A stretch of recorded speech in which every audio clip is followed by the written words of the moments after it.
Hello, White Sox fans. It is Crystal O'Keefe with episode 13 of Visiting Dugout, brought to you by the Southside Sox, a part of Fans First Sports Network. Today on the show, I have Andy Brown. He is here to talk about all things Houston Astros, our, good friends and foes, depending on the day. So, hello, Andy. Please introduce yourself. Hi. Well, it's really nice to meet you and speak with everyone who's listening. I actually live in Chicago. I've lived here for almost 10 years. But I grew up in Austin, Texas. So I've been an Astros fan for basically my whole life. Um, and yeah, just looking forward to talking about the series and the season in general. Awesome. All right, well, let's get started. So, the Astros are 17 and 17, just kind of tied with the Mariners, 3.5 games back as we're recording. So, what is going on in Houston right now? Is there a problem, or is this kind of just okay, normal, no issues? It's a little bit of both. It's a little early in the season to make any snap judgments, which I think the spoiled Astros fan base is like having some trouble understanding. This team starts pretty slow every year. Another thing to keep in mind is that this team has not had the contributions of Jose Altuve yet. He's been rehabbing a broken thumb. Michael Brantley has been recovering from a shoulder surgery since last June. And Chas McCormick, who was really just a bench piece last year, but now is a huge part of the lineup, has been on the injured list for like the better part of a month. The second two of those guys are coming back in the Angels series this week as we're speaking on Monday. So you can probably expect to see them in the White Sox series this weekend. But fact of the matter is, when you're running out, a third of your lineup that was spending most of the season in AAA last year, you're going to have some feast or famine moments. They're 10-8 in their last 18 games, which I'm not sure a lot of people realize.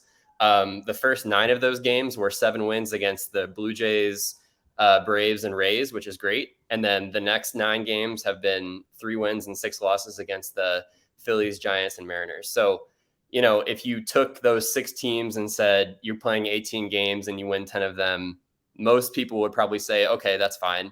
But the fact that the team went 7-2 and looked like they were kind of back where they should be with this roster, and then kind of took a step back over the last 3 series has people a little bit concerned. But I think it's a little early to pass judgments with the guys who are in the lineup right now. And I say that with no offense to Corey Julks or Jake Myers or David Hensley or Yainer Diaz or all these guys who were Sugarland Space Cowboys last year. And some of them have shown flashes of promise, but when you only have 2 real bona fide all-star hitters in the lineup that are hitting like it, and we can talk about that later, and Kyle Tucker and Yordan Alvarez, when they're not hitting and the rest of the lineup isn't hitting, then no one's hitting. And that's really the big issue here. So I hope that answers the question. Yeah, no, it's great. Yeah. So you mentioned Altuve. Is there, I've heard that he's might be ahead of schedule. He's been at least kind of batting at the park. Is there a timetable at least that you've heard of? I'm not an insider, but he did just break his thumb. And I'm not a Major League Baseball player, but thumbs and fingers tend to heal faster than people realize. I think he's probably dealing with some pain, but the fact that he was hitting homers in batting practice 2 days ago was like big news for everyone online. I'm sure, again, it's tough to grip a bat and hit 95-mile-an-hour fastballs different than BP, but the hope when he was first injured was that he would be back by June. Mm-hmm. And now people think that he might be back, sometime in May. It's hard to say, really. I mean, the rehab timelines in this organization and basically all organizations are kind of weird. They say you have to ramp up, and then there's like 2 days of silence, and there's like more ramp up. And, it underscores how difficult it is to play Major League Baseball and how in shape your body has to be. Like, I'm sure he could go play tonight, but then he might not be physically ready the next day. So he's the one, everyone's kind of hoping he comes back soon, but Brantley and McCormick are the ones that are more immediately coming back. So you should see them this week in Anaheim, and they're going to help a lot, I think. That's good. Yeah, these injuries have been just wild this season because Bryce Harper is back already. I just saw a video earlier of Edwin Diaz on like a cycle. Like, I'm just like, how? You guys are superhuman. Yeah. And then I also saw Luis Garcia needing Tommy John surgery. So going forward, how does that kind of affect your rotation? That's the big problem, but it's interesting because the player development staff, the Astro, or not even staff, just that part of the organization, just continually just trots out these guys that seem to perform. Luis Garcia was one of them 2 or 3 years ago that wasn't really a heralded prospect and came up and then has become just a cornerstone of the rotation. It's super unfortunate that he hurt his arm. We can theorize all different reasons that he got rid of the rocking the baby motion thanks to the pitch clock. Dusty Baker made kind of like a weird reference to the WBC. I don't know if it's any of that. I think he's probably just in his mid-20s and a Major League Baseball player. But it hurts. I mean, it's tough. It would hurt less if Jose Urquidy was not also hurt.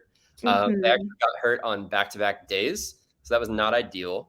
The good news is that the Astros had too many pitchers to start the season, so now they're kind of in a roster crunch where they're having to rush guys up. JP France, who I believe is going to pitch in the White Sox series, made his debut on Saturday, and he looked really bad for the first few hitters, and then he ended up throwing 5 shutout innings. So, I mean, that is what gets you in the rotation at this point with the numbers the Astros have. So I'm just kind of did some mental math. I think is going to start Friday.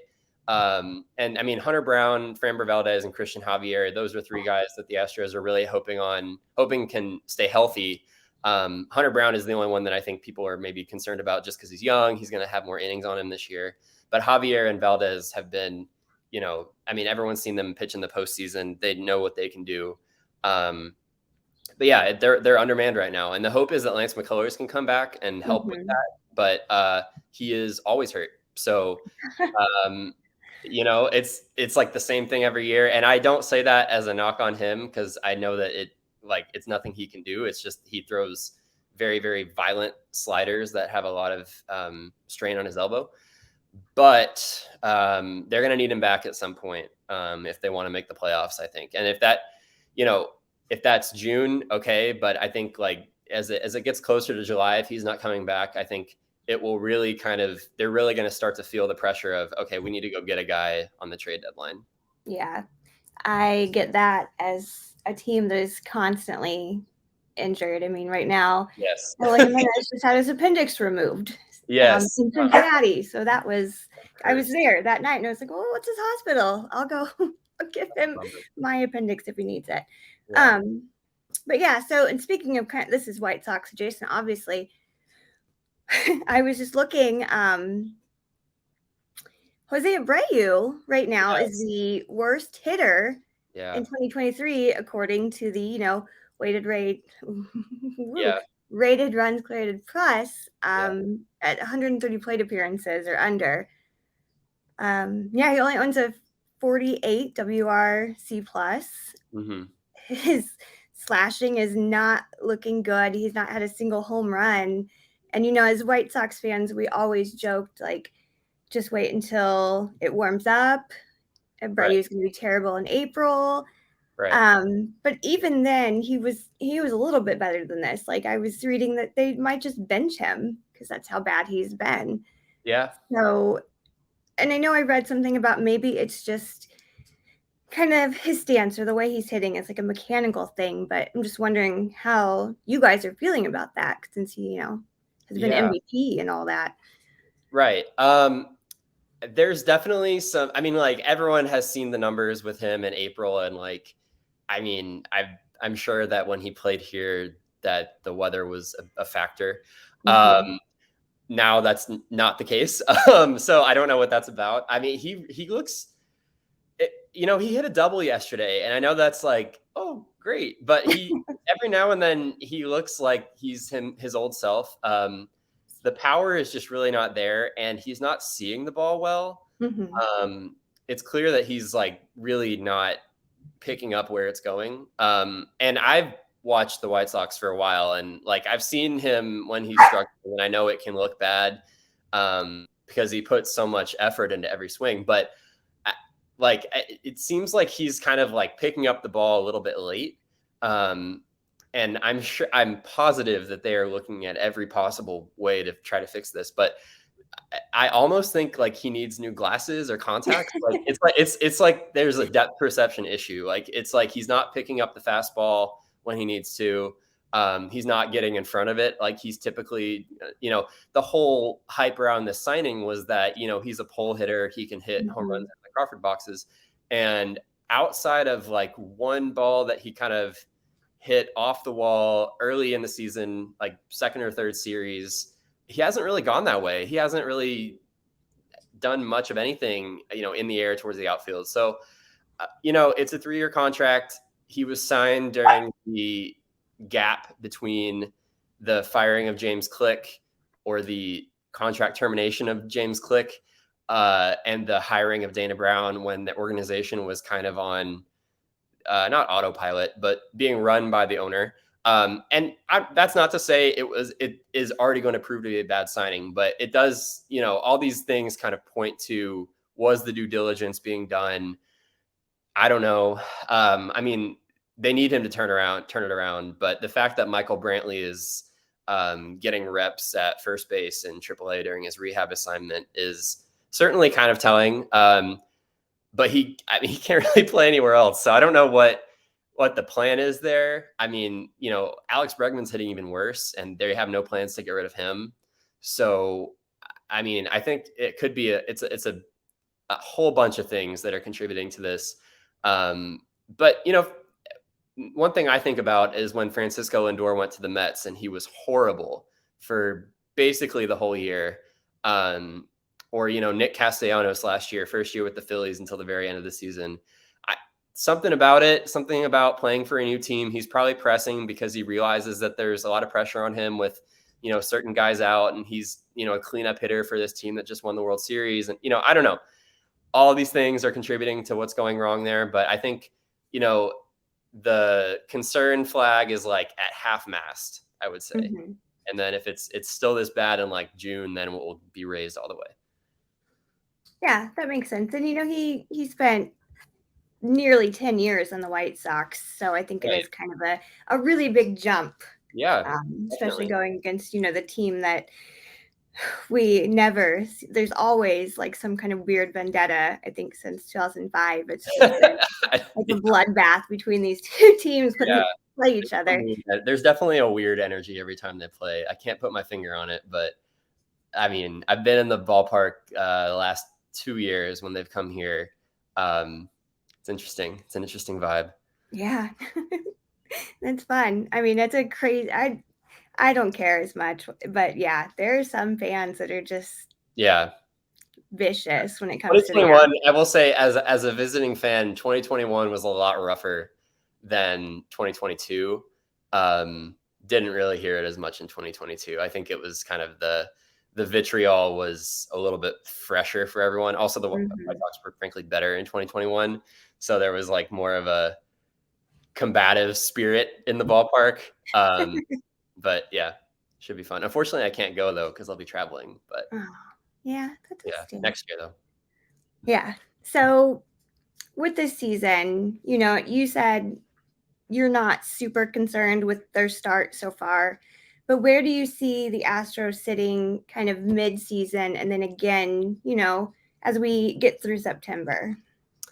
Yeah, it's an interesting question because on one hand, the track record is really hard to argue against. I mean, they kind of have this middling start every year, and then you look up in July and August, and they're up by 16 games, and they're just kind of cruising towards the playoffs. I don't know if that's going to happen this year, and it's not because I don't think they're capable of doing that. It's just because the middling start has lasted a little bit longer than it typically does. So you're just kind of fighting the bare bones numbers of having more losses on your record. I mean, I expect them to compete for the AL West again. I do think the Rangers are much improved. Who's to say if that will continue? I don't think the Mariners are going to be as good as they were last year. They seem more flawed somehow. The Angels, who knows? The A's are not a problem. But it's hard to say. I think what this reminds me a lot of the 2021 team, which was talented, but kind of also dealt with injuries and ended up with 95 wins and won the division. Something like that could happen. They could also, scuffle for a little bit longer and then be in the thick of the wild card hunt. I think that is totally possible at this point. It just kind of depends on what contributions they're getting from these guys who are coming back from the injured list. If Brantley comes back and he's not Michael Brantley, and Jose Altuve struggles to get it going, and Abreu is what he's doing now, and Bregman continues to struggle, then yeah, they're going to have trouble making the playoffs. But Kyle Tucker and Yordan Alvarez are very, very good. I think we've kind of seen during stretches like that 3-6 one that I mentioned, like how they can sort of keep you afloat even if your team isn't playing well, just because they're that good. So the good news is I don't think you're going to see a lot of long losing streaks, but it also may be hard to string together a bunch of winning streaks until you have the guys performing the way they need to. And with the pitching depth being tested, who knows? But they've earned the benefit of the doubt, certainly from me, but also from this very, very bloodthirsty fan base that seems to live and die. I mean, live and die with every game too, but you have to see the bigger picture of this team does this every year. They it's not like it's their first rodeo here. Baseball is a very long season, all the cliches. So we'll see. It could go anywhere from, I don't think they're going to win 100 games just because of the start, but it could go anywhere from 95 wins, winning the AL West, to maybe they have to scratch and claw for 87, and maybe that's good enough for the wild card. We'll see. Yeah. So with this is another kind of question I had with the whole pitching thing. Do you think Justin Verlander leaving kind of really, and I mean, because you don't have as much depth right now in that. So how did you feel with him leaving and kind of the effect that had on the team? I don't think a lot of people expected him to stay. I think he kind of felt like he had done his piece there. He had, he got that World Series win off his back, like personal win off his back. He was able to go there, 3 times because he didn't play in 2021. So, it definitely, it's not good when the AL Cy Young winner leaves your team. But, pre the injuries to Garcia and Urquidy, I think Astros fans are still feeling pretty good about the rotation. And I honestly, I still am. The top 3 are so good. Hunter Brown is a name that more people need to know. I mean, he throws upper 90s, he's got a slider in the low 90s, and they both look the same. So, everyone likes to say that Hunter Brown is just a copy of Justin Verlander. He's not. He's kind of like a copy of like an old school closer who happens to be a starter. Whereas Verlander kind of like your old school starter who is a starter. I mean, obviously the depth has been tested. I mean, no one could have foreseen back-to-back injuries like the way that, but Urquidy's going to come back. It seems like the shoulder injury is just kind of like an overuse thing, something that can be rehabbed away, not something that requires surgery. I mean, there are definitely depth concerns based on the, the injuries that I mentioned and McCullers, but yeah, I mean, initially to answer the question, it wasn't like, oh no, this rotation is going to be in big trouble. It was, okay, well, Framber Valdez is going to have to be an ace. And thus far he has been. I mean, I don't know if anyone's keeping track of this, but I still don't think he's not thrown a quality start since like April of last year. Like every start is a quality start, 6 innings, 3 runs or less. So that's basically what Verlander gave you. Framber was honestly better than Verlander in a lot of metrics last year. So, yeah. And Christian Javier was just signed to an extension. So it's definitely like rich people problems, but, yeah, we'll just have to see how it goes with these injuries. Yeah, that's good. Yeah, I was just looking up Hunter Brown's stats because I've seen him pitch a few times and I didn't realize. I mean, he's pitched a little over 34 innings with 36 strikeouts. It's like a strikeout per inning at that point. So yeah, he looks really good, and he's got a really low ERA at 2.60. Yeah. He struggles with his control every now and then, but he's young and he's got really sharp stuff that can break out of the zone. So it's going to happen, but he's kind of another one of these success stories. He played for a Division II college, so it's cool to see him succeeding like he is. Yeah, that's good. So we're going to take just a very quick break to pay some bills, and we will be right back. Okay, cool. And we're back. Oh, we're back. We're already back. It was a very quick break. Yeah.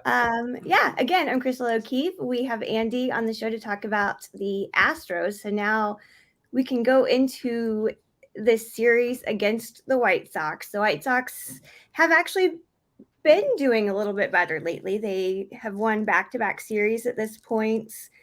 We'll see, how they do against the Royals since we are recording a little early. But how do you feel going into this series with, both teams kind of having a pretty slow start? Yeah, it should be interesting. I mean, the White Sox are definitely a team that should be playing with some desperation, and I think are. I mean, it seems very much so that when Tim Anderson plays, they win. When he doesn't play, they don't. Mm-hmm. So when he's on the field, you can expect to see a more competitive game. I mean, I watch the White Sox all the time. I know the flaws and non-flaws of their roster, and they can easily, like they did on Sunday, drop 11 runs against a very good pitcher in Graham Ashcraft, and then they can turn around and drop a 0 the next day. Mm-hmm. Very confusing, frustrating team, I'm sure. It's just gonna be. I think it's really gonna depend on the pitching matchups. Like I said, I think JP France is going to pitch on Friday. I don't know who's lined up for the Sox, but JP France, that's kind of the unknown quantity. I mean, it's his second major league start. Who knows what the weather will bring us? I truly don't know. I haven't looked that far ahead. I will also not be here. But that's the game that I think, the White Sox can probably circle as we need to take this one. This is the one. I mean, the other two, obviously they want to win too, but that's the one where they can kind of pounce on a guy who's inexperienced, maybe put some pressure on him, get runners on base, make him throw a lot of pitches. So, I mean, that's the one that has the highest potential for weirdness. You got the Hunter Brown start, I believe, on Saturday. He's been pretty good. So we'll see how that goes. That one is kind of probably a toss-up. And then the Framber Valdez start, the Astros feel that he is the stopper. He's the guy that they can rely on to get a win, or at the very least a quality start. So I think it's going to be incumbent on the White Sox to make sure that they get one of these games on Friday or Saturday against these younger starters before they have to go up against Framber. And I know the White Sox rotation has not been a model of consistency either. No, it's not. But the bats are coming around despite the unfortunate injuries. So yeah, I would say Friday and Saturday are your kind of like, keys to make sure that they can win this series. So that's really what it's all about. If you've started so slow, you can't win 13 or whatever, how many games the White Sox are under 500. Can't win 13 games in a weekend, but you can win 2 and get yourself one closer. So yeah, so you guys will go up Friday. It'll be Michael Kopech. Okay. And then he's hit or miss, but then you get Dylan Cease, who has been, showing ace-like stuff. And then you get Lucas Giolito, who's actually had a really good comeback from just, weeks ago. So that should be an interesting matchup. Yeah, the Kopech France game, that screams like 9-8 to me. And that's, again, nothing against those pitchers. I just, I see France maybe not finding the zone. Kopech is very, very, feast or famine. I feel I'm not looking at his stats, but just from what I've seen. So if I were a betting man, which I'm definitely not, I would put money on the over on Friday. Saturday is an interesting matchup. Cease and Brown. Cease looked incredible on opening day in Houston. I know he's had some performances that weren't so good after that, but I mean, I can't remember a time when the Astros have hit Cease well. And then Giolito's been a good story this year. Although I've also seen the headline that they were trying to get rid of him after this season, which is unfortunate. But hey, I mean, he's pitching for a job, so he should be plenty motivated, and he's got a tough opponent in Framber Valdez. So That last game, if I were a betting man on that one, I would hit the under. That's fair. So you said, kind of the keys for the White Sox are to take 2. Would you agree that for the Royals or Royals, I was reading something else. Would you say the key for the Astros would also be to take 2, or is there another kind of key that you would have for them to do well in this series? Yeah, I mean, they just need to win games. If it, you know, just not get swept at this point. And I mean, they haven't been this year. But just, they do seem to perform better on the road this year. I don't know if that's just kind of one of those weird quirks. But, I think for them coming off of, 2 divisional series with the Mariners and the Angels, they may be a little bit tired traveling out to the West Coast and then all the way here. So I think, maybe just grinding out the 2 or, grinding out one of those first 2 and then kind of leaning on Framber Valdez to carry you in game 3 would be the move. It's really, I mean, again, we're speaking a little early, can't speak to how the Angels series is going to go. But the good news for the Astros is that for whatever reason, and this goes for a lot of other teams too, they don't play on Thursdays for like the first 9 weeks of the season. Pretty strange. But it is helpful when you have a 4-man rotation because you can just skip the 5th starter, who's Brandon Belak, and not very good. You may see him, and you probably will see him in this series in some kind of long man capacity. If any of these games get out of hand one way or the other, you will see some Brandon Belak. And he's a Notre Dame product. I don't know if he's from Indiana, but he is not anything above a 5th starter. So, yeah, I mean, I would say if Brandon Belak is in the game, the White Sox are probably going to win that one just because he's sort of the defeat cigar as opposed to the victory cigar. But yeah, it's just going to be a matter of just splitting those first 2 with the young starters in the same vein of the White Sox trying to split the first 2 with the young starters and then leaning on, bona fide aces and in the Sunday game trying to win the series. Yeah. So would you say Valdez is probably the biggest threat to the White Sox for this series? Yes. But the bigger threats are Kyle Tucker and Yordan Alvarez. The team really is going as they're going nowadays. And again, when they come to Chicago, they'll have Michael Brantley and Chas McCormick back in the lineup, so they won't have as much pressure on them. And who knows, maybe this is the trip that José Abreu needs to get his mind right if he's back where he played for so long. Yeah. But those guys, they hit 3rd and 5th in the lineup every single day, which is a debatable move by Dusty Baker. But regardless, they're there every day. They're the ones who are going to get the RBI opportunities. If it literally over the last few weeks, it seems like if the 2 of them don't combine for 4 or more RBIs, the offense just doesn't go. So those are the ones you're going to want to look out for with runners on base.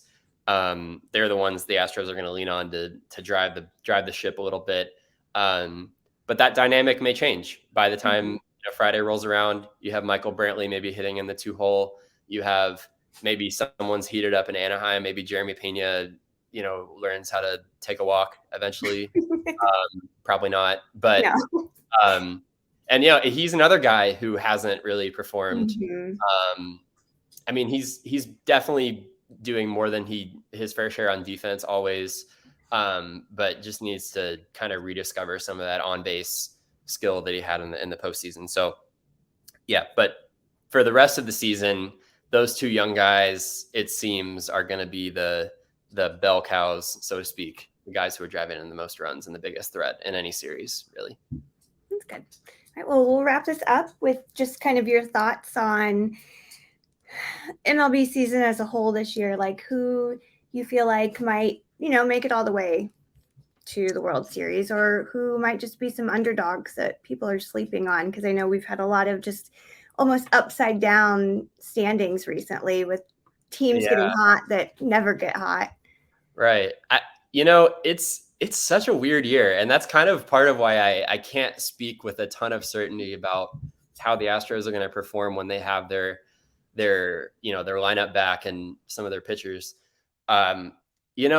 I don't want to say it's the pitch clock, but it kind of is. I think it really levels the playing field. And the best example, I mean, again, everyone's dealing with this, so it's not an excuse, but Astros hitters over the last few years have really made it a priority to control the tempo of a game. They'll step out of the box, they'll get in the pitcher's head, they'll call time, they'll do all this stuff. Now you can only call time once per at bat. Now you can only do your routine like in a pretty quick manner when there's no one on base. And again, everyone's dealing with this, so it's not like, oh, the Astros are victimized by this rule. But I think at least earlier in the season, I really noticed them that some of the hitters, and some of them still, Alex Bregman mostly, looking very uncomfortable with the pace. That's a whole other discussion. I do think it would probably be better to start it at 20 seconds instead of 15. It's probably not.